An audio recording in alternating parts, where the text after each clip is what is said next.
Hi, everybody. What a great group. What a great group. It's a delight to be with you all today. I have to say, I had a cousin get in touch with me who said he was going to be here today. His name is Frank Palmieri. Frank, I know you're not in this room, you're in another one. We're no relationship to Jennifer, I will tell you that. So anyway, you know, the federal government has no place in education. See this? I carry this with me everywhere I go. The three most important words outside the Bible, in my opinion, are those three words that begin this document: we the people. Show me in this document where education is referenced, and I'll show you swampland in New Mexico. The Biden administration is using COVID-19 to erode our freedoms and expand the federal government's role in every aspect of our lives. Democrats are happy to dictate precisely how much salt is in school meals, but they can't dictate a school reopening plan. The hypocrisy is crystal clear.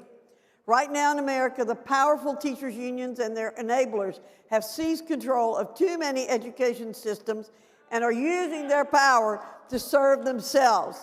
Instead of fighting to reopen schools safely, teachers' union leaders are tweeting about the dangers of in-person learning while sitting poolside in the Caribbean.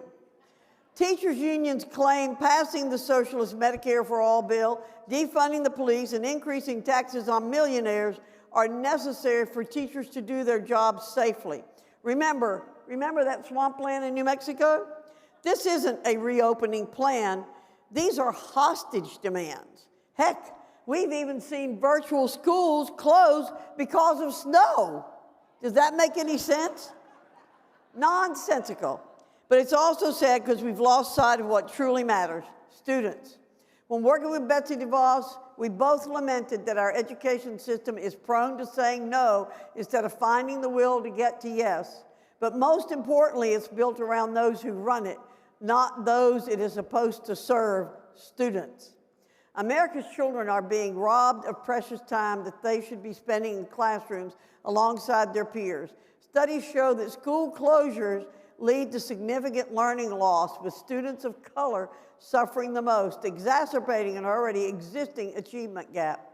Republicans understand that education is a gateway for students to achieve their greatest potential in society. At such a pivotal moment in this country, why in the world would we allow the next generation of entrepreneurs, business owners, civic leaders, and so many more to be left behind?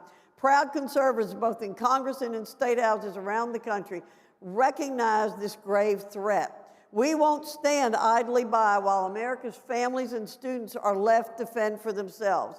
For over a year, the public's been told to believe the science, follow the science, and live by the science.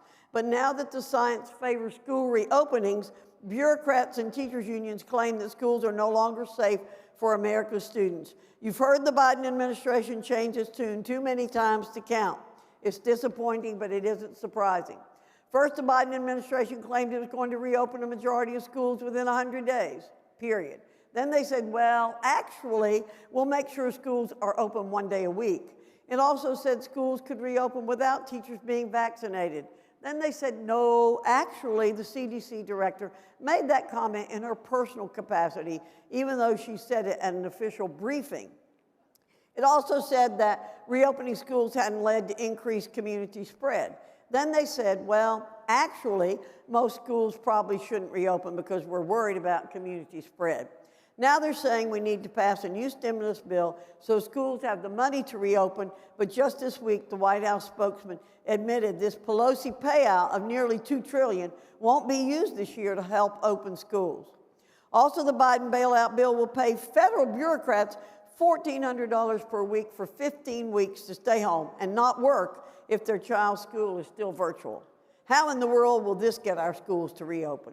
1 day per week of in-person instruction is an insult to the countless families who've been caught in this balancing act for more than a year. Students must safely return to the classroom.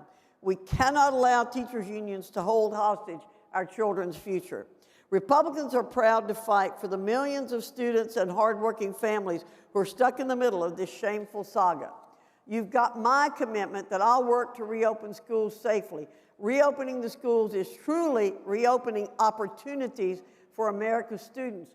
So our nation's young minds are encouraged to pursue their American dream. And we need you to help us push those concepts. God bless you and God bless America. Thank you.